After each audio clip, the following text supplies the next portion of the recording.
farming 10 years ago was part of the norm. Most people probably ran sheep as part of their program 10 years ago. Some had moved away from sheep probably 10 or 15 years prior to that and gone to a continuous cropping program. But I would say the majority of people still ran sheep as part of their program 10 years ago.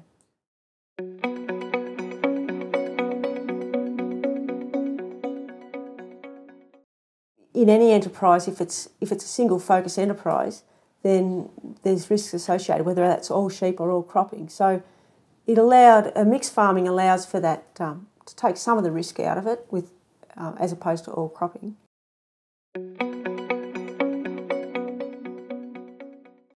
Well, I think sheep have been riding a bit of a purple patch. They've been wool prices have been on the increase. Lamb prices are at a record high, so it's been those that have stuck with sheep have sort of said, well, see, I told you we could make a lot of money out of sheep.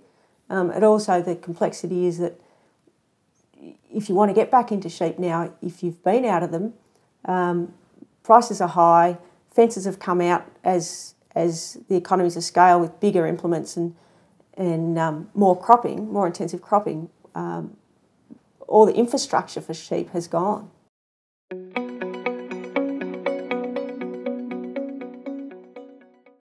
There's probably less those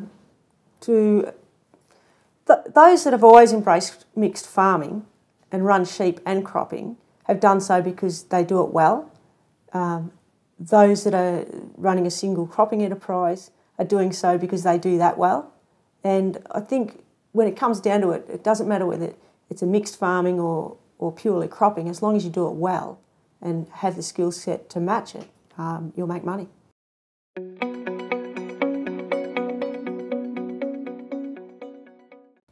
Well, the challenges for farmers to running a mixed system today can be labour units. We've seen that decline on farms, so having enough staff to run sheep well is an issue.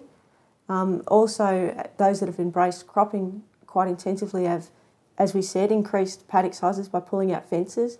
We've lost the dams through the channel system, so now we have pipelines and troughs, so it would cost money for people to, or it has cost a lot of money for people to go back in and put in troughs for their livestock operation.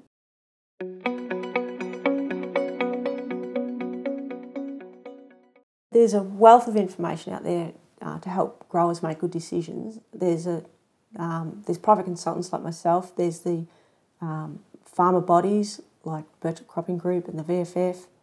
There's the GRDCs, the government-funded research organisations. So really, with the use of an internet and some good relationships, there's absolutely a world of information out there for growers.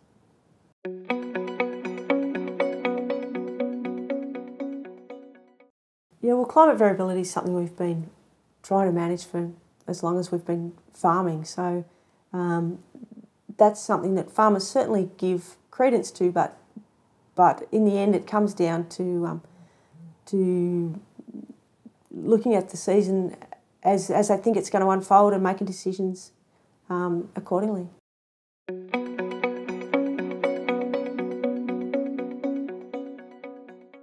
Benefits of running a mixed farming operation over 100% cropping are that you take out those highs and lows, the peaks and troughs that are associated with grain growing, and you even it out and can have an alternative source of income.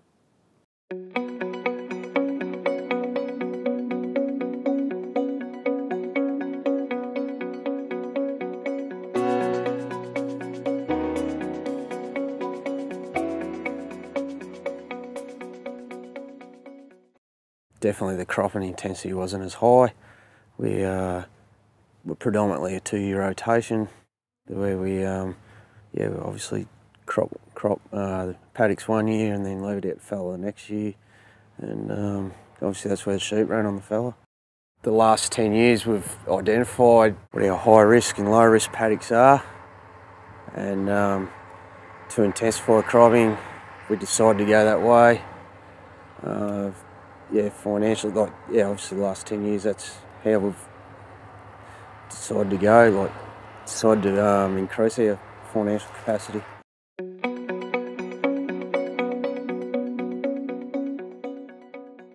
At the moment, especially in the environment we're in, well, I believe it is, we find that our bottom line's just increased a bit. The risk factor's taken out, run a few sheep on those higher risk paddocks. We can earn a couple of bucks with the sheep and take the risk out of cropping them.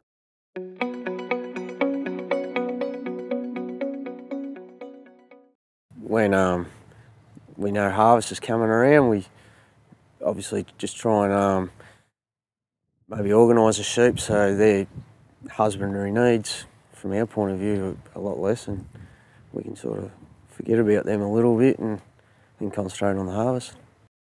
Yeah, we're pretty lucky in our situation. We have a number of employees within the family, obviously, and being a family farm, and yeah, we don't hesitate to call in on contractors if need be.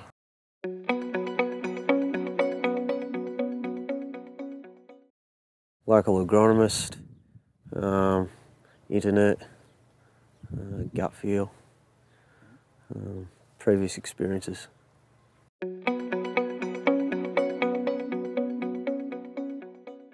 Well, weather we can't control. Obviously, if indicators are leaning towards leaning years and that, we might pull back on the cropping a little bit, especially on higher risk country. But yeah, as I said, take it year by year.